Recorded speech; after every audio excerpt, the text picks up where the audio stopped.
இதற்கு என்ன எவ்வாயன்னு கேட்கும்போது, நீ அன்னதானம் செய்ய பொருள் வரும்போதே அந்த பொருளை ஏழைகளுக்கு செய்ய உணர்வும் தானே வரும்.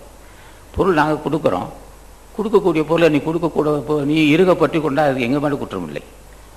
நீ தான் அதுக்கு உபாயம் செய்துக்கணும். அது அன்னதானம் செய்ய சொல்லியிருக்கிறோம், நீ செய்யலை. பொருளுக்கு போனால் வருமானு நினைக்கிற, நிச்சயம் வரும். நீ எந்த அளவுக்கு நீ அன்னதானம் செய்ய அந்த அளவுக்கு இப்போ செல்வம் பெருக தான் செய்யும். நீ குறைஞ்சி போகணும்னு நினச்சின்னா நாங்கள் என்ன செய்ய முடியும்? நீ செய், நாங்கள் உதவி செய்கிறோன்னு சொல்லுவாங்க. அப்போ நீ செய்யக்கூடிய அன்னதானம் செய்ய செய்ய செல்வம் பிறகு தான் செய்யும். சிறப்பு ஈனும் செல்வமும் ஈனும் அறத்தின் உங்கு ஆக்கம் எவனோ இருக்குன்னா அது என்ன செய்யும்? அன்னதானம் செய்ய செய்ய செல்வம் பெருகும், புகழுக்குரிய புகழான வாழ்வு தரும், நோய் நீடி ஆயுள் தரும், நோயில்லா வாழ்வு தரும், குடும்பத்தை நிம்மதி உண்டாகும். இப்போ பிள்ளைகளுக்கெல்லாம் நல்ல ஒரு பொம்பளை பிள்ளைகளாம் நல்ல ஒரு வரன் கிடைப்பார்கள், பையனுக்கு நல்ல பொண்ணு கிடைக்கும், ஒரு நிம்மதியான வாழ்வு இருக்கும். அப்போ அது மாதிரி வரும்போது அவங்க என்ன செய்யணும்?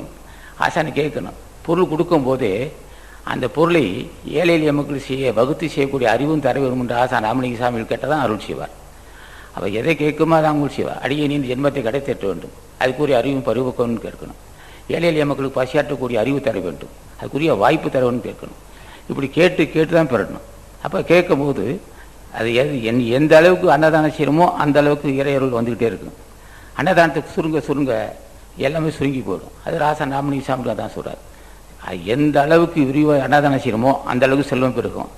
அன்னதானம் செய்வதற்குரிய அறிவை நம்ம சுருக்கணும்னா வருவாய் சுருங்கும், பல பிரச்சனை வரும், மன உளைச்சல் இருக்கும், தாங்க முடியாது. இது எல்லாமே இருக்கும்.